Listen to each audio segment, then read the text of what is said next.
साहब मुझे पर दया करो, मुझ गरीब की मेहनत का सामान मत फेंको।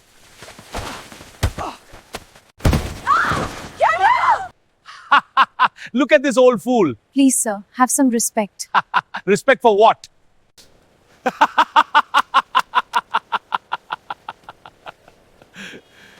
बाजार की तंग भीड़ भाड़ वाली गली में दिवाली की चमक दमक चारों तरफ फैली हुई थी।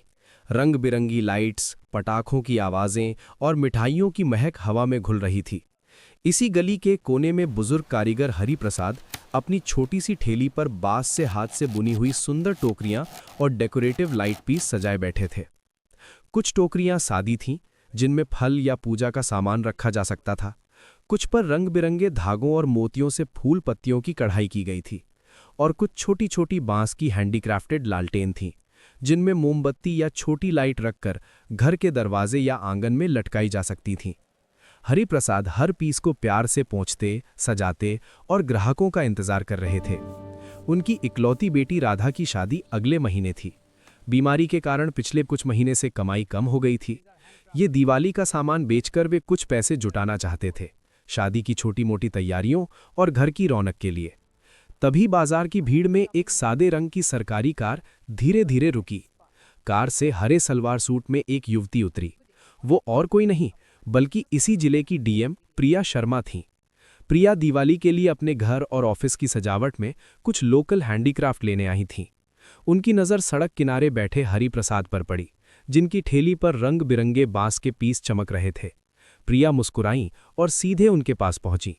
ठेली के पास बैठकर उन्होंने नरमी से पूछा, चाचा जी, ये कितने खूबसूरत हैं। ये टोकरियां और लालटेन कैसे दे रहे हैं? हरि प्रसाद ने प्रिया को देखा। उनकी आवाज में अपनापन था, चेहरे पर हल्की मुस्कान। बोले, बेटी ले ले जो पसंद आए। सादी टोकरियां 50 रुपए की, कढ़ाई वाली 100 की और ये लालटेन 150 की। प्रिया ने एक एक करके पीस उठाए देखे। चाचा, आपने कितनी मेहनत की है। ये सारे कढ़ाई वाले टोकरियां और 4 लालटेन मुझे दे दीजिए। हरि प्रसाद का चेहरा खिल उठा। दिन की पहली बड़ी बोहनी होने वाली थी। वे जल्दी जल्दी सामान कागज के थैले में पैक करने लगे। तभी तेज सायरन की आवाज आई। एक पुलिस वैन ठीक ठेली के सामने रुक गई। वैन से इंस्पेक्टर विजय ठाकुर उतरा। भारी भरकम शरीर, चेहरे पर घमंड, मुंह में गुटके की लाली। उतरते ही उसने भारी आवाज में कहा, हे बूढ़े, आज क्या क्या बेच रहा है? उसकी नज़र ठेली पर रखे सबसे सुंदर कढ़ाई वाले टोकरियों और लालटेन पर पड़ी। हरि प्रसाद का चेहरा अचानक मुरझा गया। आवाज कांपने लगी, जी साहब, बांस के हैंडीक्राफ्ट हैं। विजय ने अकड़ते हुए कहा, हाँ वो तो दिख रहा है। ये बड़े वाले सारे पैक कर, थाने में दिवाली सजानी है और बड़े साहबों के घर भी भिजवाने हैं। जल्दी कर, टाइम नहीं है। हरि प्रसाद के हाथ रुक गए। ये उनके सबसे खास पीस थे। बनाने में 3-4 दिन लगे थे। इन्हें अच्छी कीमत मिलने की उम्मीद थी। हिम्मत जुटाकर बोले, साहब ये 250-300 के हैं। विजय ठाकुर जोर से हंसा, जैसे कोई मजेदार चुटकुला सुना हो। पैसे? अरे बुढ़ापे में भी मजाक करता है। पैसे तुझे मैं दूंगा। शुक्र मान के सामान उठवा रहा हूं, वरना तेरी ये ठेली यहीं से उठवा दूंगा। पिछली बार का हाल भूल गया? चादरें फाड़कर सड़क पर फेंक दी थीं। हरि प्रसाद की आंखें भर आईं। पिछली बार विजय ने उनकी बुनी चादरें सड़क पर फेंक दी थीं, सिर्फ इसलिए कि पैसे मांगे थे। पूरा दिन बर्बाद। पास बैठी प्रिया ये सब देख सुन रही थीं। उनका खून खौल रहा था। एक वर्दी वाला गरीब को धमका रहा था। हरि प्रसाद ने कांपते हाथों से सारे अच्छे पीस पैक किए और विजय की तरफ बढ़ाए। विजय ने थैला छीना और वैन में रखने लगा। हरि प्रसाद ने रोते हुए कहा, साहब बेटी की शादी है, कुछ पैसे चाहिए। आज बोहनी नहीं हुई, कुछ तो दे दो साहब, भगवान आपका भला करेगा। ये सुनते ही विजय आग बबूला हो गया। वैन से उतरा, गुस्से में ठेली पर जोर से लात मारी। सारी टोकरियां और लालटेन सड़क पर बिखर गईं, टूटकर चूर चूर। ये ले तेरे पैसे, वो गर्जा। अब कल अगर यहां बैठा दिखा तो सीधा हवालात में डाल दूंगा, समझ गया? विजय वैन में बैठकर चला गया। पूरा बाजार एक पल के लिए सन्न रह गया। सबने देखा, लेकिन कोई कुछ नहीं बोला। हरि प्रसाद बिखरे टुकड़ों को देखकर बिलख बिलख कर रोने लगे। मेरी मेहनत बर्बाद, मेरी बेटी की शादी, हमारी दिवाली ही चली गई। प्रिया का दिल दर्द से भर गया। वे तुरंत हरि प्रसाद के पास गईं, कंधे पर हाथ रखकर उठाया। शांत हो जाइए चाचा, हिम्मत रखिए। आसपास के लोगों की तरफ देखा। सबकी आंखों में गुस्सा था, लेकिन डर भी। प्रिया ने ऊंची आवाज में पूछा, आप लोगों ने ये सब देखा? एक दुकानदार धीरे से बोला, बेटी, हम रोज देखते हैं विजय ठाकुर हर छोटे वाले से सामान लेता है, बिना पैसे दिए चला जाता है। जो विरोध करता है उसके साथ यही होता है। पुलिस वाला है ना, कोई कुछ नहीं कर सकता। उसके पीछे विधायक सुरेश यादव का हाथ है। प्रिया ने अपना पर्स निकाला। 10,000 रुपए की गड्डी उनकी हथेली पर रख दी। चाचा, ये रख लीजिए। ये आपकी मेहनत का थोड़ा सा हिस्सा है। नुकसान पूरा तो नहीं भर पाएंगी, लेकिन कम से कम अगले कुछ दिनों की दवा, राशन और बेटी की शादी की छोटी तैयारियां हो जाएंगी। हरि प्रसाद ने हाथ हिलाकर मना किया। उनकी आवाज कांपी। नहीं बेटी, मैंने जिंदगी भर मेहनत से कमाया है, किसी से भीख नहीं ली। तुमने मेरे दर्द को समझा, यही मेरे लिए सबसे बड़ी मदद है। प्रिया ने उनके हाथ पकड़े, आंखों में आंसू लिए बोली, चाचा, ये भीख नहीं है, ये आपकी उन उंगलियों का सम्मान है जिन्होंने रात दिन जाग कर ये सुंदर चीजें बनाई। और सबसे बड़ी बात, मैं वादा करती हूं, जिसने आपकी मेहनत को रौंदा, जिसने आपके सपनों पर लात मारी, उसका घमंड भी टूटेगा, उसे कानून की सजा मिलेगी। अब बस अपना पता बताइए, कल मैं खुद आपके घर आऊंगी, मिलकर बात करेंगे। हरि प्रसाद ने एक लंबी थकी सांस ली। हिचकिचाहट के बाद धीरे से बोले, ठीक है बेटी, हमारी झोपड़ी बाजार के पीछे रामनगर कॉलोनी में है, गली नंबर 5, घर नंबर 17। प्रिया ने मुस्कुराकर नोट किया और उन्हें ढांढस कर चली गईं। जाते वक्त पूरा बाजार उन्हें देख रहा था, कुछ की आंखों में आश्चर्य, कुछ में उम्मीद की किरण। प्रिया कार में बैठी तो उनका मन भारी था। रास्ते भर वो तस्वीरें आंखों के सामने घूम रही थीं। टूटे बांस के टुकड़े, बुजुर्ग की सिसकियां, बाजार की खामोशी। घर पहुंचकर भी नींद नहीं आई। रात भर सोचती रहीं कैसे इस अन्याय को रोका जाए। सुबह होते ही उन्होंने फैसला कर लिया। अगले दिन ऑफिस पहुंचते ही प्रिया ने सीधे मीरा कपूर को फोन किया। मीरा उनकी पुरानी दोस्त और एक तेज तर्रार एसएस की थीं। मीरा, प्रिया बोल रही हूं, बहुत जरूरी है, 10 मिनट में मेरे कैबिन में आ सकती हो? मीरा 10 मिनट में पहुंच गईं। क्या हुआ?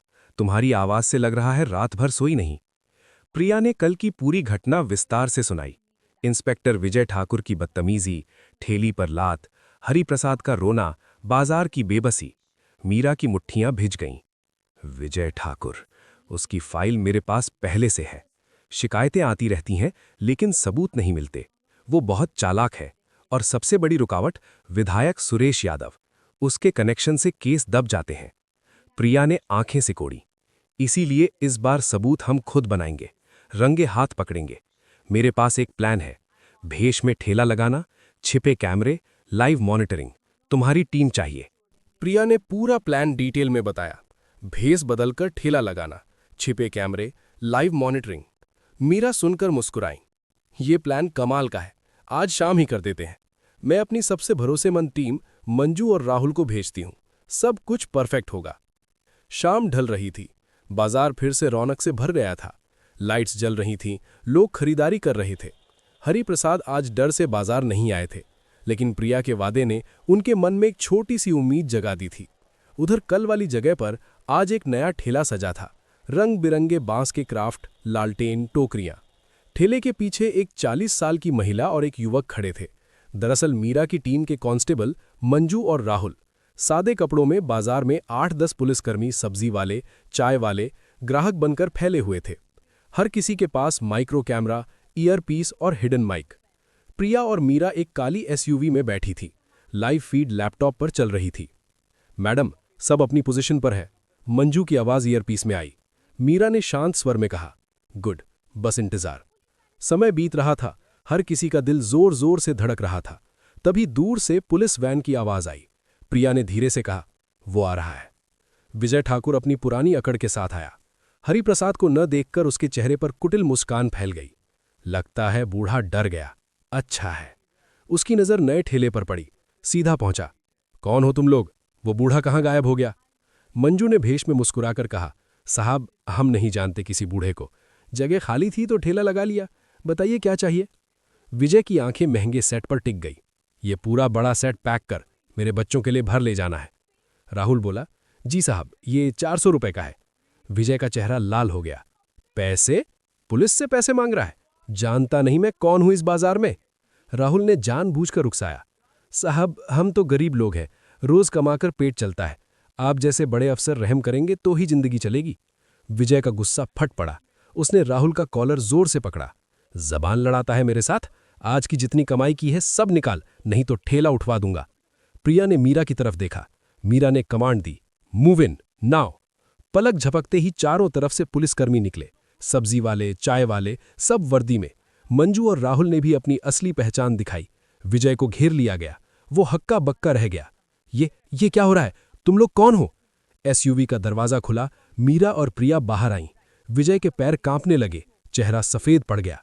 डीएम मैडम, एसएसपी मैडम, आप यहां?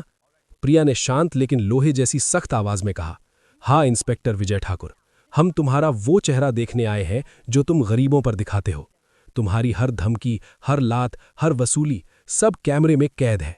मीरा ने आगे बढ़कर कहा, पद का दुरुपयोग, जबरन वसूली, मारपीट और जनता को डराने धमकाने के जुर्म में तुम्हें गिरफ्तार किया जाता है। 2 हवलदार आगे आए। हथकड़ी लगी। बाजार के लोग अब धीरे धीरे बाहर आ रहे थे। उनकी आंखों में डर की जगह अब उम्मीद की चमक थी। विजय अभी भी नहीं माना। वो चिल्लाया, रुक जाओ, तुम बड़ी गलती कर रहे हो। मेरे पीछे विधायक सुरेश यादव हैं। एक फोन में तुम सबकी वर्दियां उतरवा दूंगा। तभी प्रिया का फोन बज उठा। स्क्रीन पर नाम विधायक सुरेश यादव। पूरा बाजार सन्न रह गया। प्रिया ने फोन उठाया। उधर से भारी आवाज आई, डीएम प्रिया शर्मा, मैं सुरेश यादव बोल रहा हूं। सुना है तुमने मेरे आदमी विजय ठाकुर को पकड़ लिया है। ये क्या मजाक है? अभी छोड़ दो उसे, वरना याद रखना तुम्हारा तबादला सिर्फ जिले तक नहीं रुकेगा। मैं तुम्हें तुम्हारे घर के तहखाने तक पहुंचा सकता हूं। और हां, तुम्हारे पिताजी फरीदाबाद में रहते हैं ना, उनका छोटा सा बिजनेस वो भी देख लूंगा। मेरी पहुंच तुम सोच भी नहीं सकती। ये दिवाली का तोहफा है मेरी तरफ से। प्रिया का चेहरा एक पल के लिए सख्त हो गया। उनका दिल जोर से धड़का। परिवार का नाम सुनकर डर लगा, लेकिन गुस्सा उससे कहीं ज्यादा था। उन्होंने गहरी सांस ली और ठंडी तेज आवाज में बोली, विधायक सुरेश यादव जी, पहले तो मैं आपको क्लियर कर दूं कि मैं प्रिया शर्मा हूं और मैं किसी की धमकी या ब्लैकमेल से नहीं डरती। दूसरा, विजय ठाकुर अब आपका आदमी नहीं, कानून की हिरासत में एक अपराधी है। उसने एक गरीब कारीगर की मेहनत रौंदी, उसकी बेटी की शादी के सपने तोड़े। और तीसरा, आपके खिलाफ वो जमीन घोटाले की फाइल मेरे लॉकर में सुरक्षित है। उसकी कॉपी एसएसपी मीरा कपूर के पास भी है। अगर 24 घंटे के अंदर विजय को सस्पेंड नहीं किया गया और उसके खिलाफ उचित धाराएं नहीं लगाई गई तो कल सुबह 10 बजे वो फाइल मीडिया, विजिलेंस और सीबीआई के पास होगी। तब आपकी राजनीति नहीं, आपकी आजादी भी दाव पर लग जाएगी। उधर से एक पल की खामोशी। सुरेश की आवाज कांप गई, तुम झूठ बोल रही हो। प्रिया ने कहा, झूठ की जांच आप खुद कर लीजिए, फोन रख रही हूं। और फोन काट दिया। विजय का मुंह खुला का खुला रह गया, उसकी सारी अकड़ गायब। मीरा ने गर्व से प्रिया का कंधा थपथपाया, वेल डन प्रिया, अब इसे ले चलो। पुलिस ने विजय को जीप में बिठाया और ले गई। बाजार में तालियों की गड़गड़ाहट गूंज उठी। लोग नारे लगाने लगे, इंसाफ जिंदाबाद। दिवाली से एक दिन पहले शाम को प्रिया और मीरा सादे कपड़ों में हरिप्रसाद की झोपड़ी पहुंची। हरिप्रसाद ने दरवाजे पर खड़े होकर स्वागत किया। अंदर बेटी राधा मुस्कुरा रही थी। शादी की तैयारियां जोरों पर थीं। प्रिया ने एक बड़ा पैकेट आगे बढ़ाया, चाचा ये आपके लिए, नई साड़ी, राधा के लिए सूट कपड़े, दवाइयां और कुछ नए बांस के क्राफ्ट पीस जिन्हें आप फिर से बेच सकते हैं या घर सजा सकते हैं। हरिप्रसाद की आंखें भर आईं। बेटी, तुमने मेरी सुनी, भगवान तुम दोनों का भला करे। मीरा ने हंसकर कहा, चाचा अब कोई डर नहीं, विजय ठाकुर सस्पेंड हो चुका है, थाने में बंद है, जांच पूरी तेजी से चल रही है। प्रिया और मीरा ने उन्हें गले लगाया। बाहर लालटेनों की रोशनी चमक रही थी, जैसे आसमान में तारे उतर आए हों। दोनों मुस्कुराती हुई घर लौटी और अगले दिन अपने परिवारों के साथ हंसी खुशी दिवाली मनाई। तो दोस्तों, ये कहानी सिर्फ मनोरंजन और प्रेरणा के लिए है। सभी पात्र, घटनाएं और संवाद पूरी तरह काल्पनिक है। किसी वास्तविक व्यक्ति या घटना से कोई संबंध नहीं। इसे कहानी की तरह एंजॉय करो।